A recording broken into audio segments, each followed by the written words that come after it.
Krishna.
Bhāgavatam ki, Gaur Prem.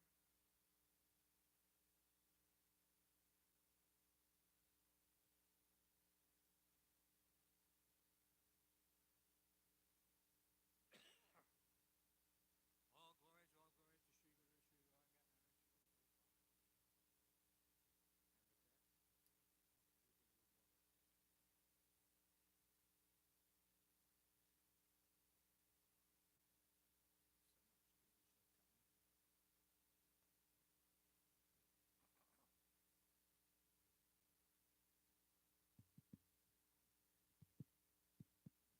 Hare Krishna.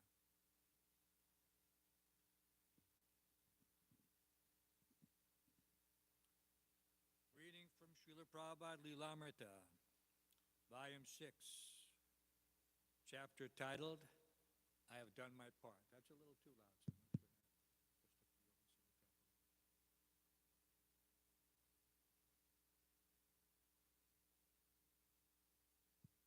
So I'm going to just a few of us in the Hare Krishna. So, like I said, erupts in the temple, blessed being, unless this has something to do with the broadcast volume, doesn't have to be loud.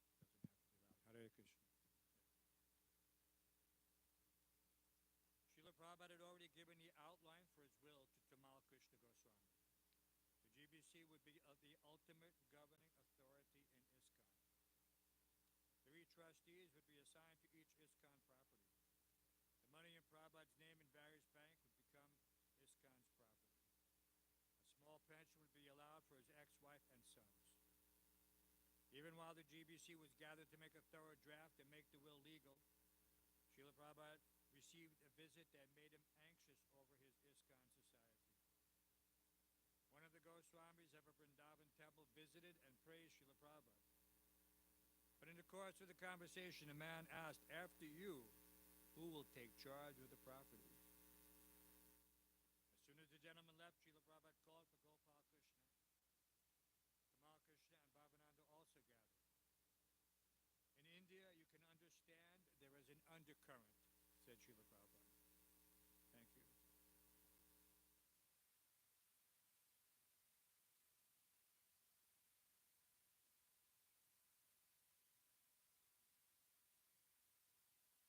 That after my demise, it may be taken away from your hands. You understood that from this discussion? Asked Tamal Krishna. I understood it long ago, said Prabhupada. How are you going to guard yourselves? Once again, it was Prabhupada who had to make them aware of worldly wisdom. You ordered that we form a trust property with lifelong trustees, said Tamal Krishna. Actually, this property is the envy of all India. They are the best properties. They envy our prestige, said Srila Prabhupada. Our position, everything. Everywhere, we are first class. But Srila Prabhupada will meant protection for his ISKCON. As Srila Prabhupada had explained, a devotee has not a tinge of self-interest. Everything is for Krishna. But in his purity, he must not be naive. A large, growing organization of properties and money is intended 100% for use in the devotional service of Krishna. Srila Prabhupada called on the GBC to be vigilant. While the GBC men discussed privately the details of the will, Srila Prabhupada lay in bed, anxiously concerned about ISKCON's properties. He didn't attempt to eat, and Upendra had to massage his chest. Later that day, while surrounded by a sweetly chanting group of devotees, he again brought up the threat. There's a big plot going on, he began. They're very troublesome. Tamal Krishna, who knew what Prabhupada was talking about, said, "This should be done immediately. Make a trust property." "This shall be done," said Srila Prabhupada. "Very nice." What Prabhupada was asking was not unusual, but it had to be done soundly, expertly. And that meant Srila Prabhupada would have to do it himself.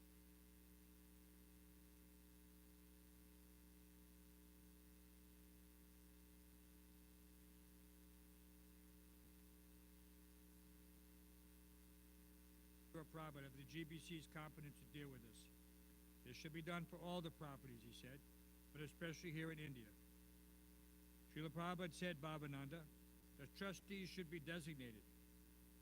Trustee without designation, Prabhupada replied. Where is a trustee? I have already made one draft of trustees for the book trust. In that style, make it. Yes, said Tamal Krishna. So we will make up a draft on that style. And after the draft is approved, you can tell us which trustees you want. Oh, you can select among yourselves, said Prabhupada. Why are you taxing me? When Tamal Krishna mentioned that the three places in India, Bombay, Vrindavan, and Mayapur, were the most important, Srila Prabhupada replied, everywhere. Then he added, among yourselves there is no strong man. That is the difficulty. That is a fact, admitted Tamal Krishna. Oh, my child, said Srila Prabhupada, a statement of love, but not relief. And it requires a very strong man. That is lacking.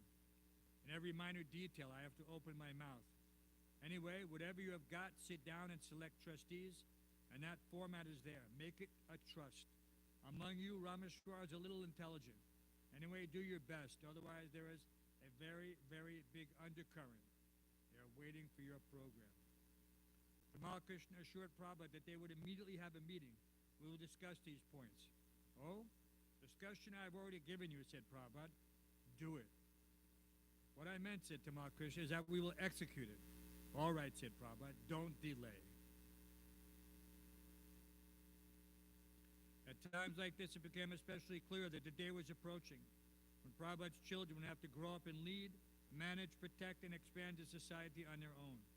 These might well be their last chances to learn directly from him and to be close with him for chanting the holy name and dedicating themselves utterly to carrying out his desire for ISKCON.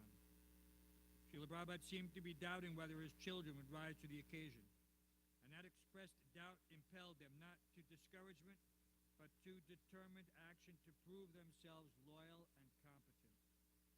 That evening, a GBC committee reported back to Srila Prabhupada that the will had been drafted with provisions for the protection of all ISKCON properties through specified trustees. Rameshwar read the will before Prabhupada, who made only a few comments.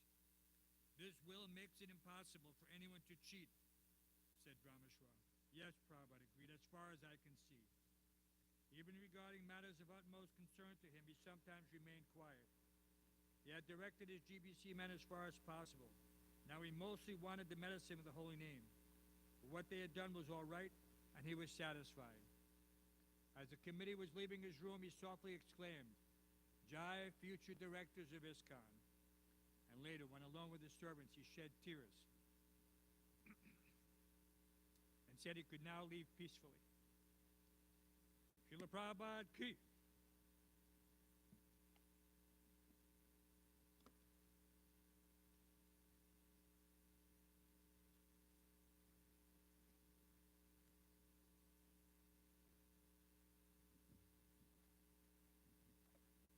Om Namo Bhagavate Vasudevaya. Om Namo Bhagavate Vasudevaya. Om Namo Bhagavate Vasudevaya. Reading from the 3rd canto, 15th chapter, text 42, description of the kingdom of God.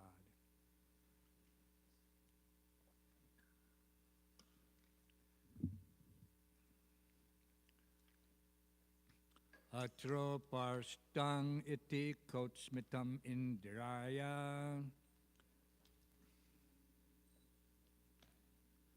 Atro parshristam iti kotsmitam indiraya.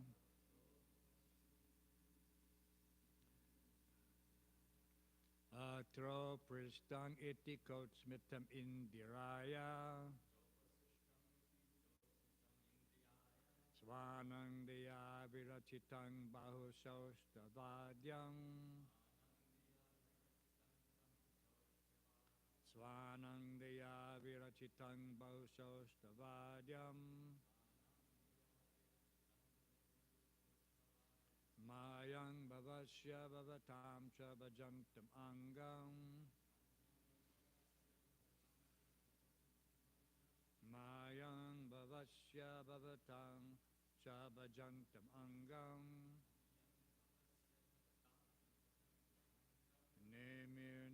Nemur nirakshana vitripta drisho mudakai. Nemur nirikshana vitripta drisho mudakai. Nemur nirikshana vitripta drisho mudakai. Please chant.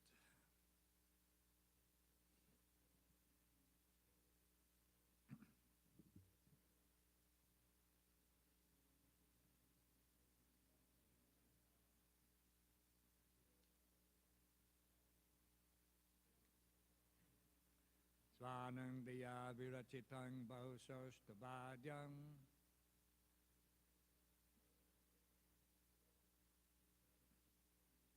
Mayang bhavasya bhavatam cha bhajantam angam.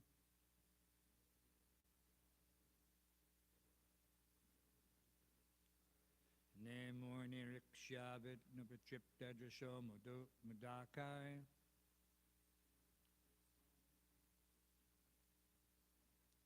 Atro pashistamiti kotsmitam indiraya.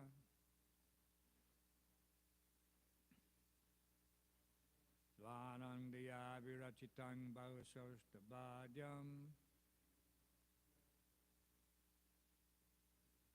Mayang bhavasya bhavatam cha bhajantamanam. Nemu nirikshya Nirikshana Vichipta Jusho Mudakai Atro Prashistamitikot Indiraya Svanandiya Virachitam Bhaushostavadhyam Mayang Bhavasya Bhavatam Shabhajantamangam Nemo Nirikshana Vichipta Jusho Mudakai. Ladies.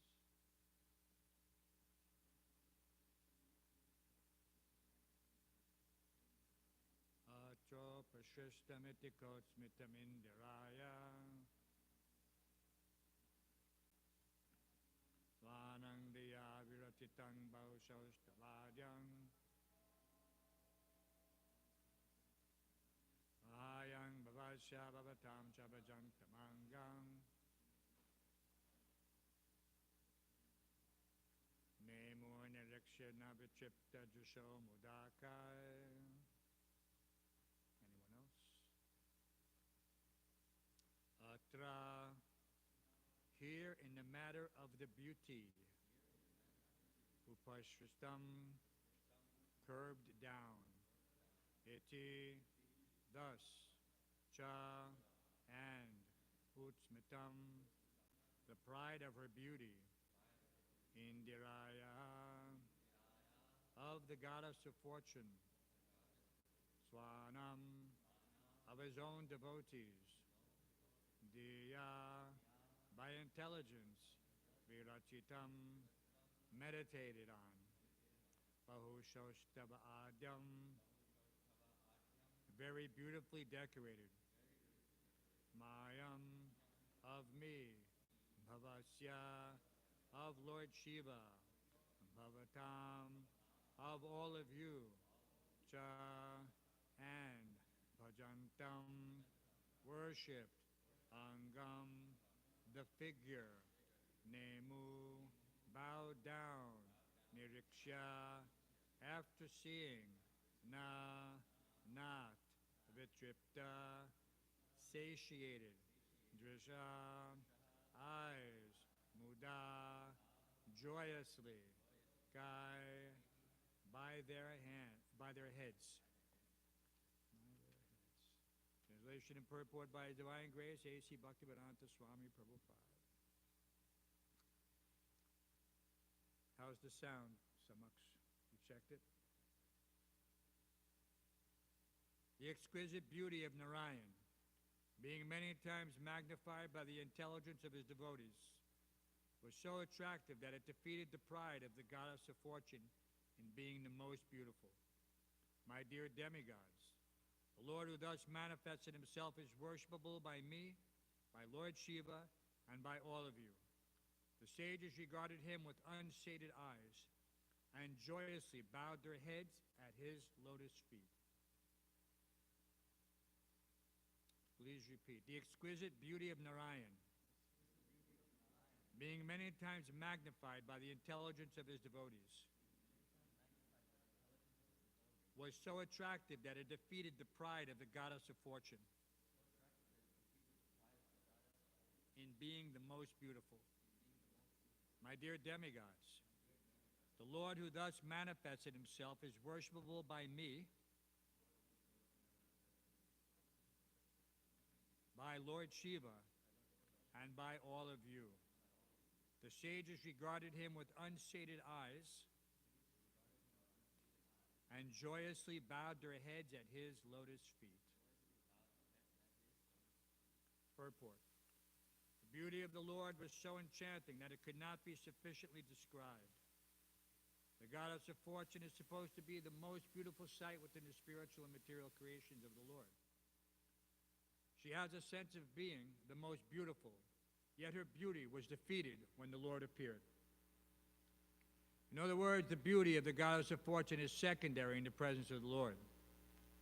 In the words of Vaishnava poets, it is said that the Lord's beauty is so enchanting that it defeats hundreds of thousands of cupids.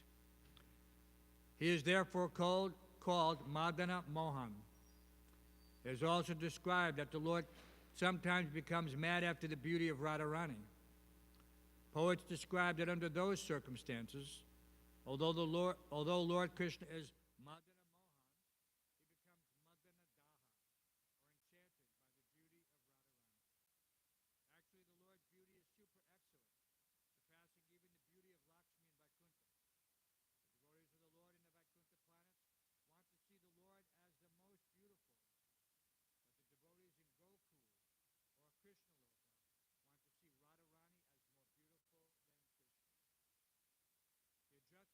that the Lord, being Bhakta Vatsala, or one who wants to please his devotees, assumes such features so that devotees like Lord Brahma, Lord Shiva, and other demigods may be pleased.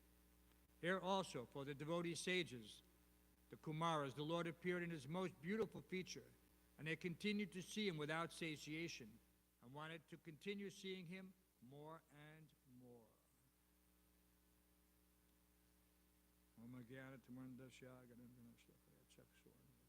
Tasmai Shri Gurave Namaha. Mukam Karoti Vachalam Pangum Mankhayate Gurum Yat Kripatamaham Bande Shri Gurum Dinataram. So the saga continues of the four Kumaras. The first, older than Lord Shiva, born before all the other demigods, the oldest, therefore worthy of all respect, even the gatekeepers of Vaikuntha, which is interesting, because of their appearance. We understand that this is all Leela, but it manifests in such a way that we can easily relate to it. That as they approached, having passed through the first 6 doors unobstructed, Prabhupada gives that analogy that little children go without restriction any place and nobody tries to check them unless there's a danger. But in Vaikuntha, of course, there's no such danger. But the gatekeepers had visible symptoms of agitation. Their eyes became red. And their brows became, furrowed. Just like when you see when someone's angry, they get those lines like Krishna Kripa gets sometimes. Which doesn't mean that Krishna Kripa is angry, but with the 4 Kumaras, they were very angry. Shri Shri Radha Govinda Dev Ki. And Prabhupada also gives allowance for their anger. That anger is not simply an emotion which comes from ignorance or lust or passion, but that anger can sometimes be in the service of the Lord. So here we see Srila Prabhupada in the Lilamrita. He's giving some instructions to his disciples. And at this point, he's not angry, but he's what they call stern. Because it's a very serious issue, all these properties. And during our time in Vrindavan, we were very keenly aware of this. Practically at every moment, there was some challenge. Very devious undercurrents, as Prabhupada said. Very devious undercurrents. And in admonishing his disciples to take it seriously and to make everything very clear in the will, Prabhupada basically saved us from misfortune, even in how many years since Prabhupada's disappearance now? 45 years. That in the court case, entered into evidence was Srila Prabhupada's will, and clearly quoted by the judge, that this will makes it extremely clear that all these properties belong to ISKCON and that the GBC is the ultimate managing authority. Very clear. How such a simple thing like a will could prevail after 45 years in an American court of law. Some people are saying, oh, it doesn't have effect, it's not this, it's not that. No, of course it does. because Prabhupada's properties are international. It's the International Society for Krishna Consciousness. There's a big consideration in that regard. So, as gatekeepers for Srila Prabhupada, we don't become angry at innocent persons like the four Kumars. But yeah, we have to be extremely careful about those who might create problems for us. And that's always, what is that? Prabhupada quotes, Ati Bhakti Chora Lakhan. Ati Bhakti Chora Lakhan. So, who knows what that means? Samaksh, you know what that means? Ati Bhakti Chora Lakhan. Too much devotion means a thief. Too much devotion means a thief. And sometimes we see that. You know, this, who was that guy that cheated them in Second Ave when they were trying to buy property? Mr. Price. He came on very friendly to the devotees. Sweet talk them, you know, you associate with them, you schmooze them in the New York vernacular. That's a unique term. You don't hear it many other places. Schmoozing. It means to get close to somebody, whether by flattery or whatever means. So he was able to do so and then extract from them something called an advance fee, which is a scam in all circumstances. It even has a name. It's called advanced fee scam.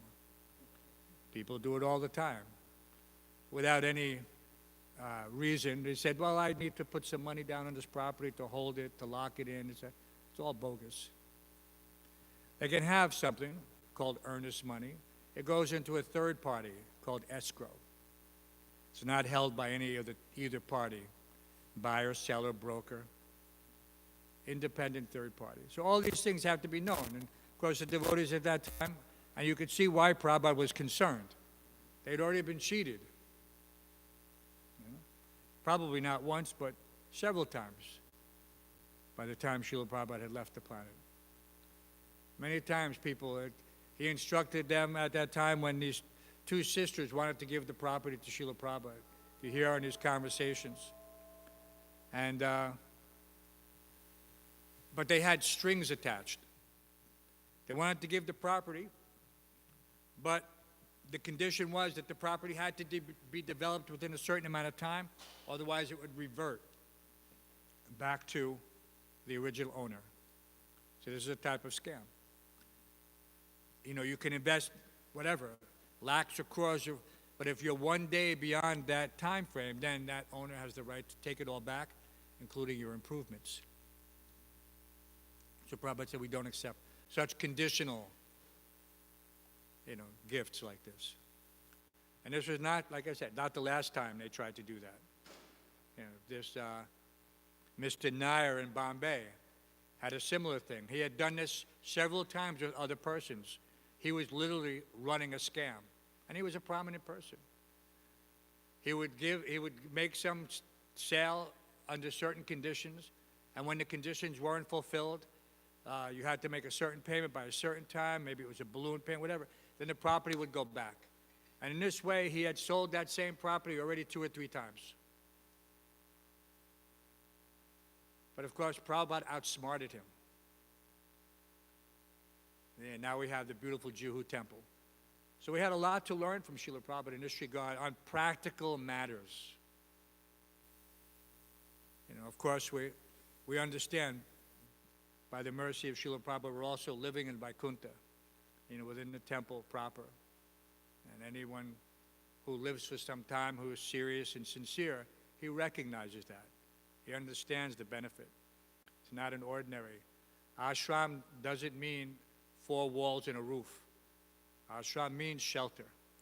You don't get this shelter any other place. When there's a hurricane, you want to seek the strongest possible shelter, specially built. When I was visiting my son in Guam, Guam is just an island, an atoll in the middle of the Pacific Ocean, 1,500 miles from Hawaii, 3,000 miles from the mainland, another 1,500 miles to Japan, a very precious piece of real estate in a war. which is why it's a military base up till this day. But all the buildings there are no two-story buildings. There's a couple. But everything is usually one level, solid concrete, flat roofs, because they have hurricanes all the time, not occasionally. Like the one that they just had, Hurricane Ian, they have those few times a year. They have special shutters for the windows, 150-mile-an-hour winds. There's nothing loose. Even the military housing, the highest is 2 stories, strongly built. So you want the strongest possible shelter. And there is no stronger shelter than being in a temple, protected by the loving glance of Sri Sri Radha Govinda, or Radha Shamsundar, or Radha Madhava, or Radha Rasbihari, but a temple presided over by the beautiful deities as given to us by His divine grace. It's not an ordinary situation. Of course, there are other places of shelter. You know, the holy dhammas are there. One can seek shelter there and also get the same benefit. But one has to be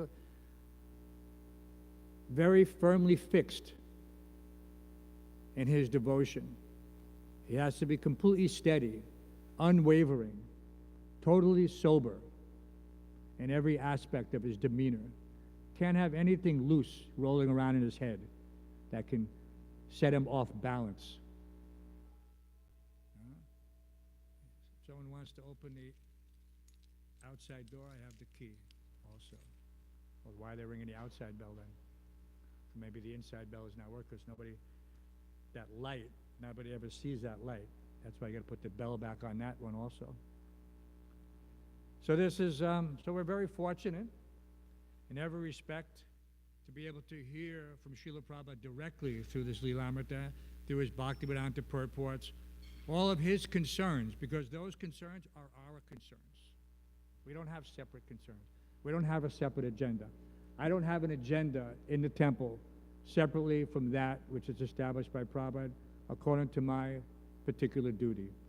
It's not that I take it upon myself to manufacture something alternate job description based on my own mental speculation.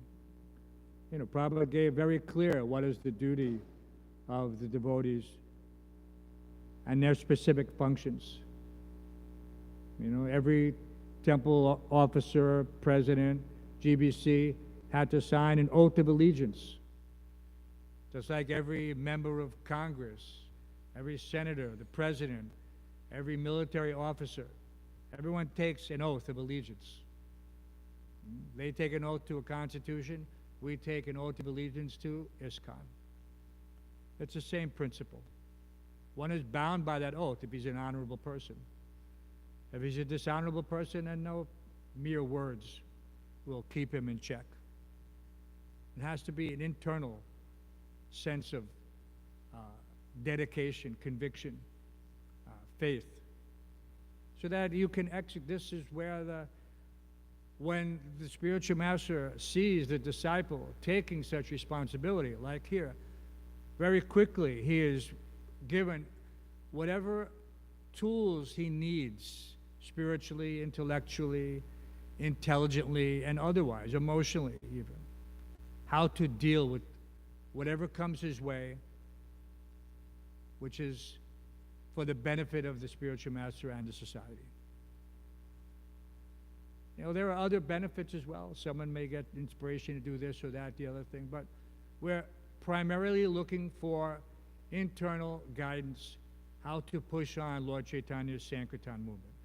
That is our main mission. You know, they call it the Hare Krishna movement, right? So what does that mean? It means we chant Hare Krishna on the streets every day, if possible, in order to bring everyone closer to Krishna. Because when they hear this Mahamantra, within their heart of hearts, the soul is awakened. Jeev Jago, Gora Chandra Bole. Right? So there, Srila Bhaktivinoda Thakur, he exclaims, "How long will you sleep on the lap of the witch called Maya?" How long? There's a nice lecture, Japan, 1972. All of Prabhupada's senior men are there. Prabhupada considered it very important because it's next. Why Japan? Because Japan is next to China. It was impossible to go into China, but going into Japan was the next best thing because the devotees there were very sincere. One of our godbrothers, Banu Maharaj, came from there at that time, early on. He was going on to lead, several communities, most prominently in South India, and take up seriously the translation of some of the Sanskrit writings of our Goswamis, so that we have them to access for reference. So all these things are there. And he, in that lecture, even though these are his senior men, 1972, nobody is only 6 years old. You could say. That's why Prabhupada called them his children. Basically, you're 6 years old. Didn't matter how old you were when you joined. When you came to Krishna consciousness, you were reborn. Right? Just like a takpumbir dvija sheshta vanashrama vibhagasaha. This is the point of beginning. So he's telling them how to chant. But they have to read, because there weren't many books available at that time, still. There was one glossary in the back of the Bhagavad Gita. So you could refer to it, and you could learn, how to read the Sanskrit diacritics, how to make the pronunciation. Prabhupada wanted everyone to know that, because these mantras are purifying. So he's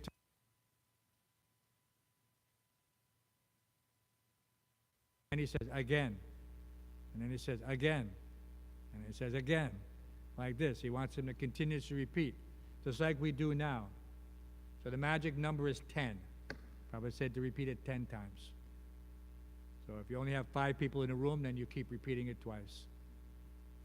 10 times repeated.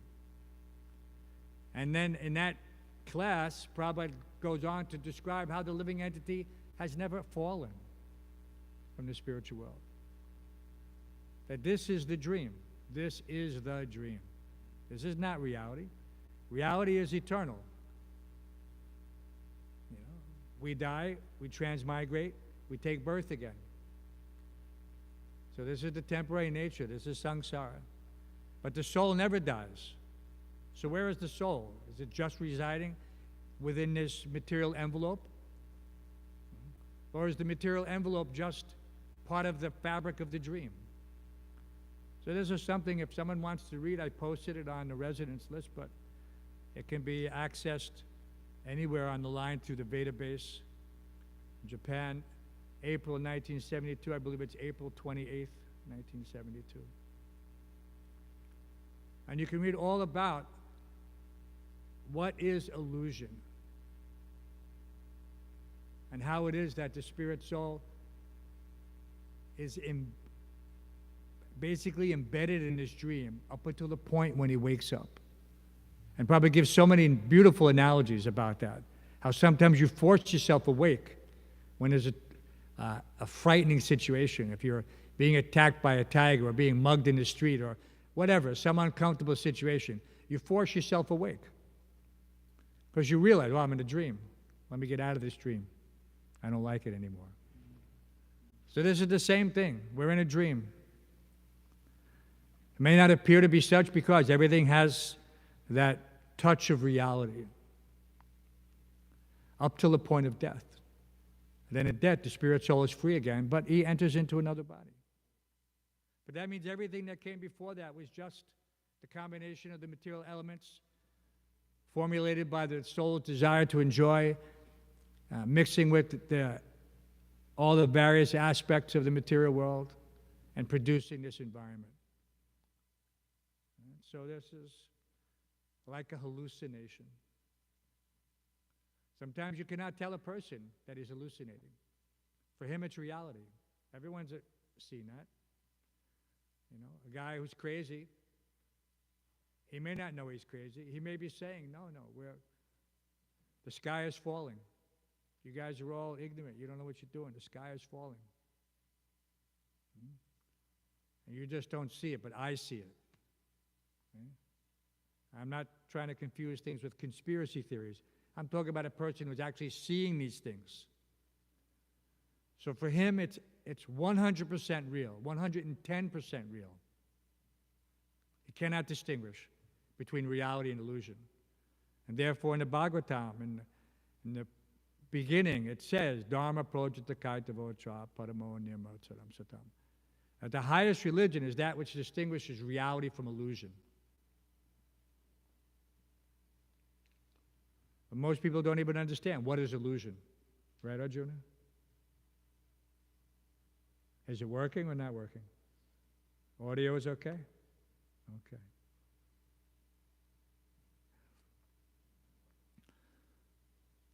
So we should make every effort to try to appreciate these things intellectually, philosophically, spiritually, using our acquired knowledge, purified through sacrifice and penance. Chanting the holy names is the equivalent of performing yoga for 60,000 years.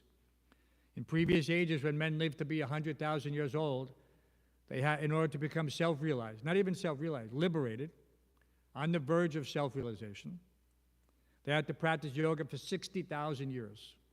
That's why yoga is not something that's practiced seriously in today's age. It's just the few movements that remain.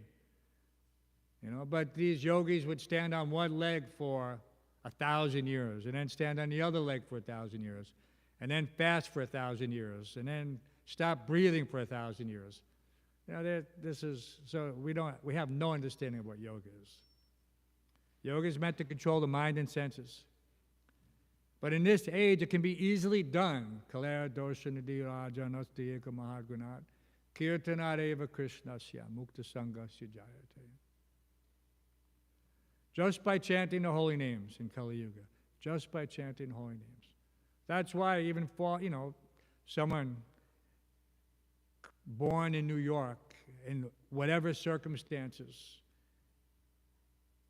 is equal to the highest birth anywhere in the world, because if he's in contact with Krishna consciousness, it's as if he was born in the holy Dham.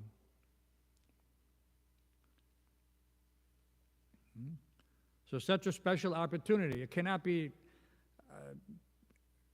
minimized by any attempt, like we said with Prabhupada, with the undercurrent. This undercurrent in India was to minimize the value of Srila Prabhupada's preaching, indirectly.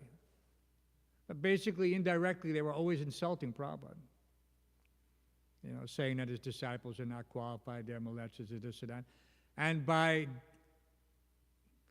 association, then you are also a fallen person for associating with these malechas and yavanas. All right? Very disrespectful. They had no sense. It's actually very disturbing to see such souls like that in the dress of sadhus pretending to be something that they're not. Like those gatekeepers in Vaikuntha, who could not recognize the saintly nature of the four Kumaras. So practically even those very close to Srila Prabhupada could not recognize those saintly qualities, which is why a sannyasi doesn't remain at home. He leaves his place. He never remains in his village. Why? Because everybody remembers him as Abai Babu. He was the chemist. He's this, he's that. No. He was like Chaitanya Mahaprabhu. He's just a precocious boy, who likes to play around, who's puffed up. So in all circumstances, ultimately, they had to renounce everything and take sannyas. So this is the way things work, ultimately. You have to everyone has to give up his sarvapati vinir muktam tat paratvena nirmalam. Rishikesha rishikena sevanam bhakti uchite. He has to give up all these unwanted things, these upadis. And those upadis can be anything. It can be family, it can be your attachment to your devices, it can be your attachment to whatever, anything. But all those things have to be given up if one wants to become 100% dedicated. He cannot be distracted. If he uses them as tools, that's a different thing. Yukta Vairagya Uchita. He has to use them in Krishna's service. And to that extent, then, he will be undisturbed in executing his activities related to Krishna. Otherwise, he will always find an excuse. I can't do it now. I have to do it later. I have to do this. This is the nature, of the material world. Is always putting off things till tomorrow. Famously in South America, they have a saying. What's that saying? Mañana. Mañana means tomorrow. Tomorrow. So it's not indigenous to South America. Everybody has this tendency to procrastinate. Otherwise, everyone who comes to Krishna consciousness would immediately become 100% serious. But we think, no, I can wait a little bit. I'm young. I still have these things to do or that thing to do or whatever. Ultimately, when one surrenders completely, he realizes everything ultimately is by the arrangement of the Supreme Personality of Godhead. Just like Prahlad Maharaj. Kumara Acharat Pragya. At 5 years old, he realized that everything that is meant to happen will happen, good and bad. This we don't realize. But the bad things will be minimized, and the good things will be transcendental, not material. The good thing is that you will be armed with knowledge so you can defeat any assailant, physical, material, mental. You won't have any fear. There's another great asset. In the material world, everyone is fearful, especially of death. Nobody wants to die. So what can be better than somebody saying, okay, you don't have to die. I give you the gift of eternal life. Of course, many religions profess to give that. But do they know what eternal life is? So this definition is there only in the Bhagavatam and the Vedas, the Puranas. There it's extremely clear. There's no ambiguity. Yes, heaven and hell is also there. But these are temporary stations meant for those who have not yet come to full realization of what eternal happiness is. They're still thinking, let me get some benefit. Let me do some good work. But every good thing means some other thing is undone. Some bad activity remains. Nothing can be equalized in the material world. Your karma, good or bad, binds you to the material world. Good or bad.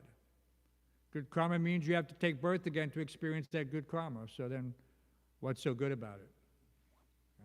Again, it's birth, death, old age, and disease. And in between, you get some benefit. You become Elon Musk, Bill Gates, whoever, Steve Jobs. And you enjoy. But anyone who is intelligent, what did Steve Jobs say at the end of his life?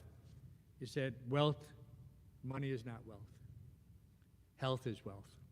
Because he died in a miserable condition of life. Withered away, wasted away. Wasted.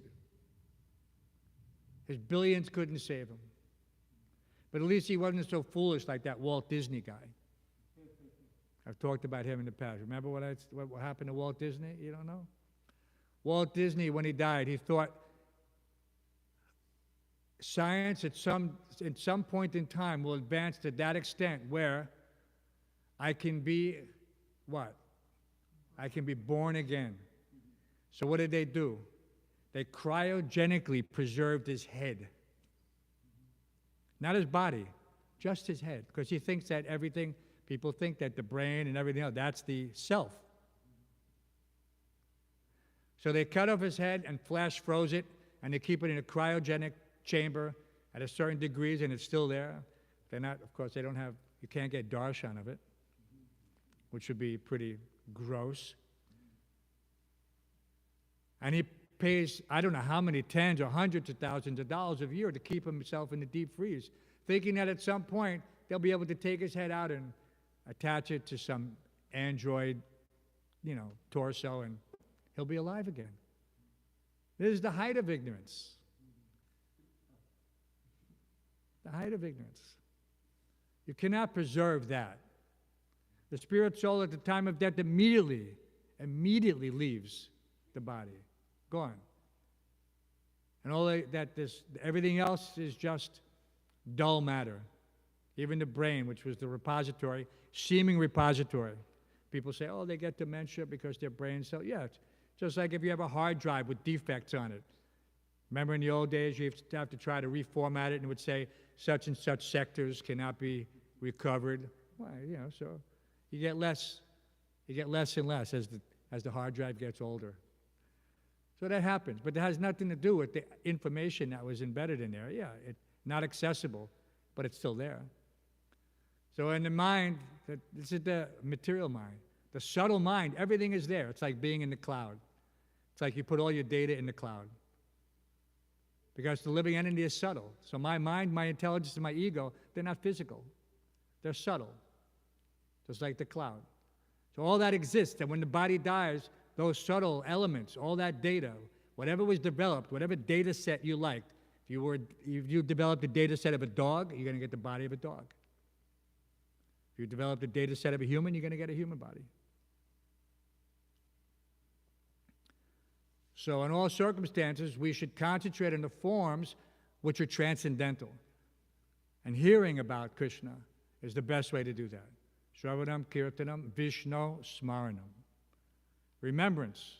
Hearing and chanting leads to remembrance. Hearing and chanting is not the end. Remembrance is the end. Because in the Bhagavad Gita, what does it say? Yam yam vapi smaran bhavam. Whatever one is thinking at the time of death, to that nature he will attain without fail. Only the Bhagavad Gita gives us information so clearly. And that's how you can see why everyone is different. Everyone had a different data set. No two people are alike. Even identical twins are not alike, and I have personal experience of that. So this is something that we should try to appreciate. The more I think about Krishna, the more I read about Krishna, the more I try to remember Krishna, then that will be what do you want to say with regards to analogies? That will be the point, the magic button that immediately transfers you to the spiritual world. Remembering Krishna at the time of death. Everything else is leading up to that point. It may seem far off at this point, or even may seem simplistic to some. But that is ultimately everything there is. So any questions or comments, Mr. Arjuna? Any comment? Usually Arjuna is the first one. Most monks. We have a big morning. We have special opportunity to render service to their lordships. It's said that the kitchen is Radharani's favorite room. It's her personal space.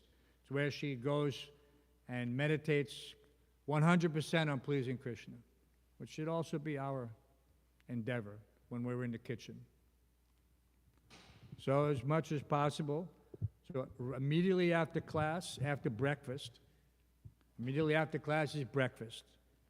And Jayananda and Hadai Pran have teamed up together in order to encourage the devotees. So we're looking forward to their culinary offering to give impetus for this special cleaning. And we're going to send Arjun Pran upstairs to knock on every door after breakfast. And not Arjun Pran, Arjuna Nandan. You could take some much right after breakfast. Everybody has to be downstairs in the kitchen. No excuse. Everybody. Any other questions? No questions? Listen to the lecture, April 28, 1972. I believe it's third canto, but I sent it to the residents' chat. And it's a long class because probably in the beginning, like I said, he's correcting everybody on their pronunciation. He's making everybody repeat it again and again. You can fast forward. Nice thing about Veda Base is that you get the lecture, you can listen to it and read it. Some people have a hard time understanding Prabhupada's English by listening, but where you can see it, just like Iskandar Jayatri. You can see it read it as you're listening to it. So very quickly you'll be able to have a deeper understanding by concentrating on Srila Prabhupada's voice. These words, Guru Mukha Padma Vakya Chitte Te Kuriya Aikya, is not ordinary. The words emanating from the mouth of the spiritual master, they purify the consciousness. They purify the consciousness because they're being directly presented in a pure way. We have very little realization of what's pure. Everybody goes to the grocery store, and what are they looking for in the grocery store? Pure. Pure this, pure that, organic. Why? Because we know that, obviously, purity is the force. We want things which are pure and unadulterated.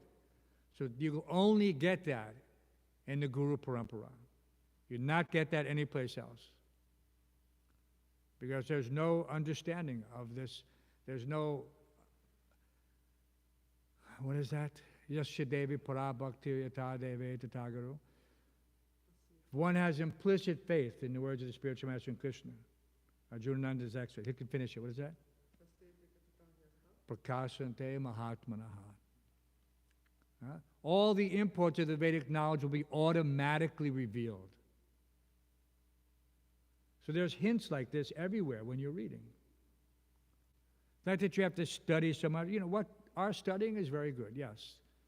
It gives you a little information which will eventually, by the catalyst of devotion, will become realization, vigyan. But if one renders oral submissive reception to the spiritual master, then automatically he will get the same thing, automatically. So many stories of sadhus who were totally illiterate. Totally illiterate. So then how did this knowledge manifest within them? How is it possible? But this is the mystic aspect of devotional service. You know, nobody has to advertise it. You don't have to say, if you come here, you know, you'll mystically get this. I mean, no, it's not. People should appreciate it independently. That gives you more confidence. So there's that verse in 9th chapter of Bhagavad Gita, 9.2. What's that? What was it? First chapter. Raja Vidya Raja Guyam Pavitsamidam Uttamam Pratyaksha Bhagamam Dharmyam Susukam Kartamavyam. Is that 1 or 2? 2, that's what I thought. It says this knowledge is the king of education. It is the most secret of all secrets. It is the purest knowledge, and because it gives direct perception of the self by realization, it is the perfection of religion. It is everlasting and joyfully performed. This is the nutshell. You read these verses, immediately you appreciate. Yes, even a dumb, lame, blind person like me can have something which is not available on the open market unless one makes the endeavor to engage in purifying devotional service. Because that cleanses the heart. This knowledge is automatically revealed. It's there, but it's covered. You have to cleanse the heart, and then it's revealed. Just like a brass pot. It may appear black due to the cooking soot that gathers around it and the stains on the inside. But if you polish that pot and make it shine, and you can appreciate, oh, this is a brass pot. I thought it was iron or something else. I had no idea. But by cleaning it, automatically it's revealed. So this is what's going on, devotional service. And if you're sincere in your service, to that extent, your realization is revealed. And someone may say, oh, wow, this person just came, but already he has such a strong grasp of the philosophy. How is that possible? Typically, it's possible because that person is serving, rendering simple, submissive service. That's all. Simple for the simple at heart, difficult for the crooked. So we want to end the class because we want breakfast to prepare ourselves for the Maha cleaning. Right, Simaks? Śrimad Bhāgavatam ki, Srila Prabhupada ki, Sri Sri Radha Govindadev ki.